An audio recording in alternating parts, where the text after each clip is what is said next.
Good evening and thanks for joining us tonight. I'm Erin Sullivan. And I'm Brian Mastry. Let's get right into our top 6 headlines at 6. Breaking tonight, at least one person is dead after a charter bus crashed carrying members of the Iowa Lakes Community College baseball team. The Iowa State Patrol says 33 people were on the bus when it crashed west of Twin Lakes. Investigators say the bus was the only vehicle involved and it rolled a number of times. It's not clear how many people are hurt. 4 new arrests in the death of a Stromsburg, Nebraska couple. Here's a look at all 6 people now charged in this case.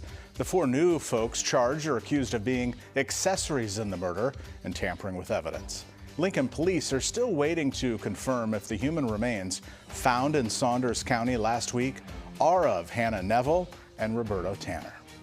A devastating blow for a beloved Bellevue burger joint. Stella's Bar and Grill is indefinitely closed after a fire in the basement damaged the building. City inspectors will decide when the restaurant can reopen. Attorney General Pam Bondi largely deflecting questions on the Epstein files in a 5-hour hearing before Congress today.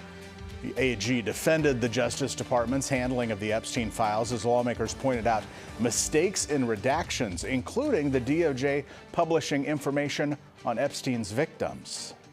A long-shot proposal filed in the Iowa legislature calls for moving the Chicago Bears to Iowa. Where in Iowa they would play is not clear. Iowa senators supporting the measure say it would attract jobs and tourism and say the franchise deserves a home that supports it. Well, Husker fans will only have to wait a few weeks for a taste of football. Nebraska is bringing back the spring game this year. We learned today the game will kick off at Memorial Stadium. Mark your calendar, March 28th. We are on first alert for